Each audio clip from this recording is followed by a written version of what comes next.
اللہ کے سوا کسی اور کی اطاعت جس سے اللہ کی معصیت لازم آتی ہو، شرک۔ لا طاعت لمخلوق فی معصیت الخالق، مخلوق میں سے کسی کی اطاعت نہیں ہوگی یہ اس معاملے میں جس میں خالق کی معصیت لازم آ رہی۔ ہاں، خالق کے احکام کے اندر والدین کا حکم بھی مانو، اطاعت کرو، اساتذہ کا حکم مانو، کسی اور کو اپنا لیڈر مانا ہے اس کا حکم مانو، لیکن ناٹ بیونڈ وہ جو سرکل ہے کتاب و سنت کا، اس سے باہر نہیں۔ لا طاعت لمخلوق فی معصیت الخالق، یہ آپ الجبرے کے فارمولے کے طور پر اپنے سامنے رکھیے۔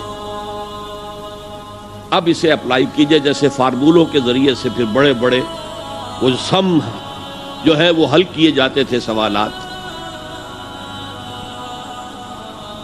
صبح کا وقت ہے، آنکھ بھی کھلی ہے، کوئی اذان کی آواز بھی کان میں آئی ہے،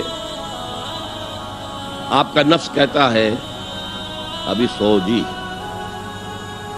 آپ نے اپنی چادر یا کمبل کو درست کیا اور کروٹ لی اور سو گئے۔ یہ کیا ہے؟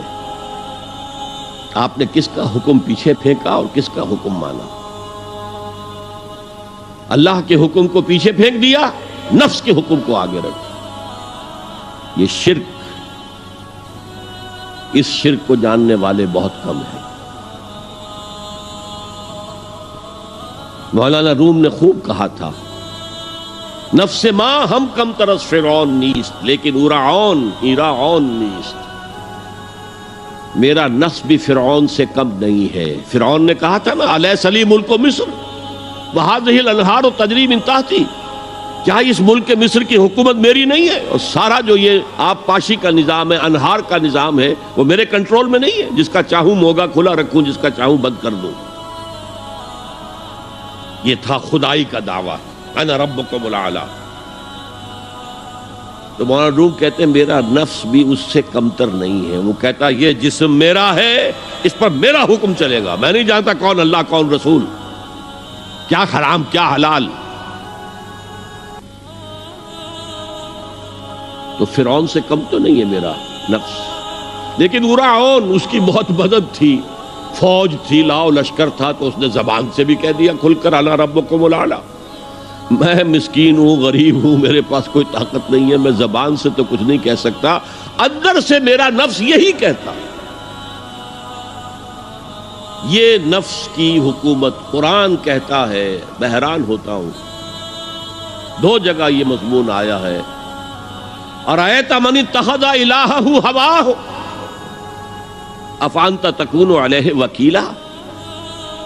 اے نبی تم نے دیکھا اس شخص کو، اس کے حال پر غور کیا جس نے اپنی خواہش نفس کو اپنا الہ بنا لیا ہے۔ اللہ اکبر، الہ، لا الہ الا اللہ، کلمہ توحید کا مرکزی لفظ یہاں آ رہا ہے، من اتخذ الہہ ہواہ، جس نے اپنی خواہش نفس کو اپنا معبود بنا لیا، الہ بنا لیا۔ افانت تکون علیہ وکیلا، کیا آپ ایسے شخص کی کوئی ذمہ داری لے سکتے ہیں؟ سود حرام ہوا کرے جی، حرام ورام، ہمارا دھندا جو ہے وہ آگے بڑھ نہیں سکتا، تو اللہ کے حکم کو پیچھے ڈالا، نفس کے تقاضے کو آگے رکھا۔ کون معبود ہے آپ کا؟ نام عبداللہ رکھیے، نام عبد الرحمن رکھیے، ہے عبد النفس، نفس کے بندے، نفس کے غلام۔ یہ میں نے یوں سمجھئے کہ جیسے میں نے ہجرت اور جہاد کی ڈیفینیشنز کی تھی۔ ہجرت کا بیس کیا ہے؟ پوچھا گیا ایو الہجرت افضل یا رسول اللہ، اے اللہ کے رسول بتائیے سب سے اعلیٰ ہجرت کون سی ہے، افضل؟ فرمایا ان تہجر ما کرہ ربک، ہر اس چیز کو چھوڑ دو جو تمہارے رب کو پسند نہیں۔ آج رات ہی سے آپ ہجرت شروع کر سکتے ہیں۔ جائزہ لیجئے کیا کیا چیزیں میری زندگی میں خلاف شریعت ہے، تو اللہ کو ناپسند ہے، فیصلہ کیجئے کہ آج کے بعد نہیں ہوگی، ہجرت شروع ہو گئی، افضل الہجرہ، سب سے افضل ہجرت شروع ہو گئی۔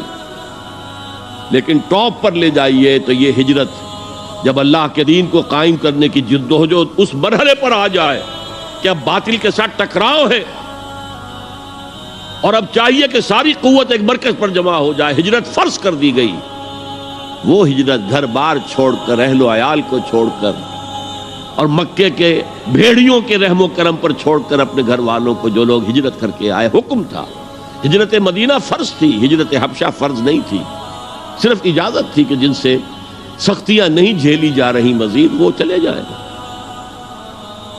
تو ہجرت کا یہ ابتدائی نقطہ، انتہا یہ جہاد، المجاہد من جاہد نفسہ، جہاد تو یہاں سے شروع ہو گیا، اپنے نفس کے خلاف جہاد کرنا۔